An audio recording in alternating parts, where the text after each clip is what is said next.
Sure. This combines elements of the first and second murders.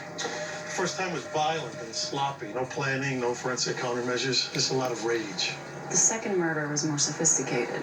If this is a team, one of them might be much younger than the other. Which means the older unsub is probably the more dominant partner. He's teaching him. The first kill was committed by the younger unsub. It was exactly that, his very first. So he probably did it alone. So what does that make the second kill? A demonstration. And this one's about them perfecting their MO together. Why can I take this thing off? This is a surprise. Why do you want to ruin it? Because I don't like surprises. We are here.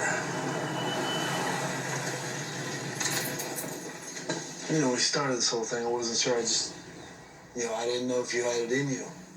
Thanks a lot. Last couple nights, you have come a long way. I'm proud of you, Toby. I really am. Go ahead. Take that thing off. Ta-da!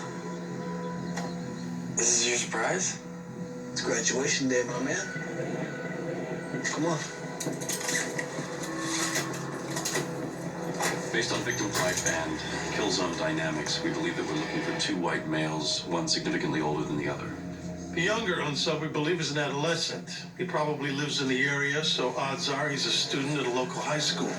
We think the older unsub is in his late 30s to early 40s. Now, he's sophisticated, so he probably has violent criminal experience. So you should be looking at ex-cons, and we can't rule out people who've had law enforcement training.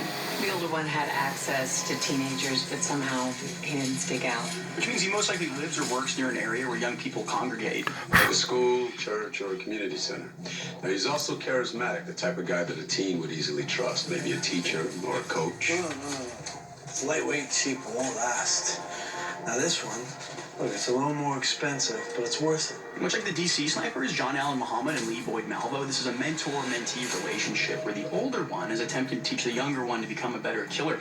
This dynamic is rare, but the symbiotic nature of their mutual desires actually strengthens their affinity for one another. Well, there's a chance they're related. We should consider father and son team, brothers, or possibly an uncle and nephew.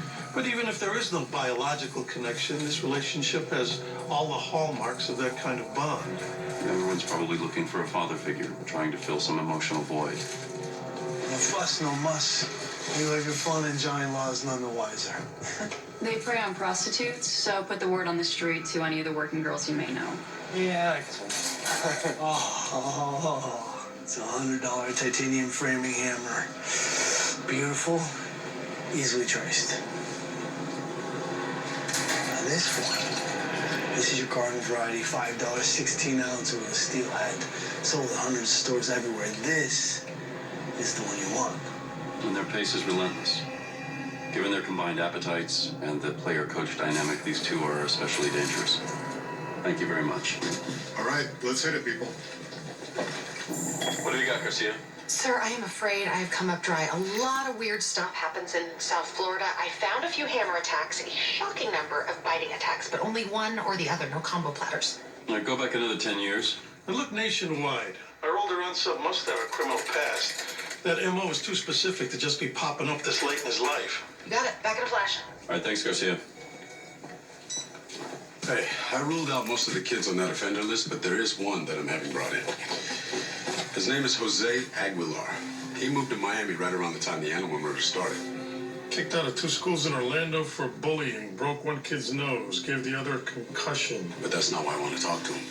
He made a visit to the ER right after being attacked by a guy with a hammer. The kid refused to make an official police report. Apparently, he hates cops. Keep me posted. Jose, appreciate you coming in, man. Like I had a choice. Why am I here? Look, it's all good, all right? We just want to ask you a few questions.